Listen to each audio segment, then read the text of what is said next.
Hey, just wanted to give you a couple of high-level notes on the budget itself for those of you who are here today. We're not voting on anything, obviously, but just more informational purposes. But I guess before we go into that, maybe give you just a little background on how we actually go through the budget, just to give you kind of some idea of the process we go through. This kind of started back in July. We start as a council talking about high-level, thoughts and ideas for the entire congregation, or what we want to do at the church. Just getting feedback from different folks, and then in August, each member puts together their section of the budget and provides that to our treasurer, Linda Moeller, who then basically aggregates all of that information and provides that back so we can review it as a whole council.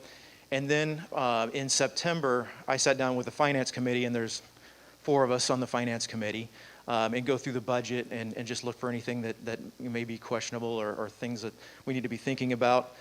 And then once that process was done in September, we actually then give it back to the full council to review and then approve for the congregation to take a look at as well, and for the approval there, which will take place hopefully next weekend.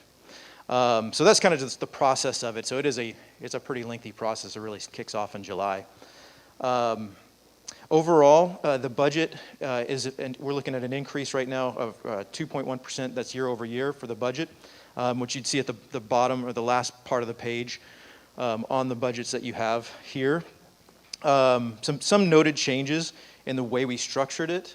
So we took all the personnel staff positions and moved those from the different various sections into the admin section, so we could kind of keep track of that a little bit better going forward. So that was more just a shift in how it was laid out. Salaries, so probably one of the biggest changes in terms of the numbers was on the salary. So we did put in for a 5% increase for all the staff across the board.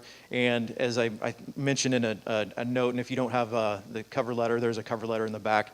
But we had not made any changes to salaries last year during COVID, just not knowing how things were going to progress in terms of giving and whatnot. But one of the things that we've seen over the course since last year and this year is, while giving's down slightly, we've also been able to control expenses a lot more because of things being shut down.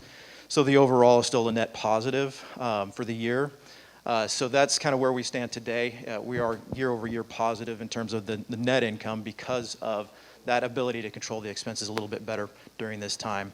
But we did think it was appropriate to give that 5% increase because there had been none given the last year, and of course we can all see kind of what's going on with consumer prices and whatnot. So we felt that was the right thing to do.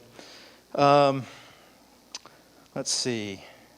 I think I mentioned in the letter the council has a goal of really trying to increase our outreach initiatives, both locally and abroad. So you kind of can see that when you look at the sections of evangelism, and then also in the youth section, there's a little bit of an increase in that. And then the biggest probably change overall is really just the addition of the technology and ministry. And so we've put a staff position in there as a placeholder. That's under the admin section. And then there's also a section for the technology piece of that. And so the kind of the goal behind that is actually hopefully bring somebody in at some point as a staff position to help us really put things online. So basically streaming pastors' messages, doing some changes to the website, and just having some more digital outreach, both from a video content, website content, and all of that. So probably it is a challenging position to find. Of course, you read in the news how hard it is to find people to hire right now. So this is just more than anything for us as a council talking about the future of how do we try to grow the awareness of the gospel and just our own local area.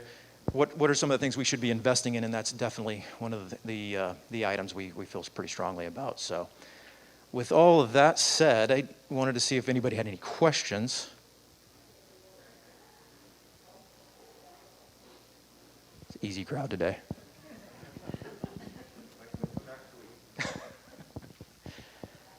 Now, if you do have any questions that you're thinking about, or you think about it after today, please feel free to reach out to myself or Dan Norris. we can certainly answer a lot of the questions. And then Linda Moeller, who's our treasurer, if you're looking for specific details on things, she's also a good person to reach out to as well. So, but if any questions you think about after the fact that you didn't ask today, feel free to reach out to me or Dan.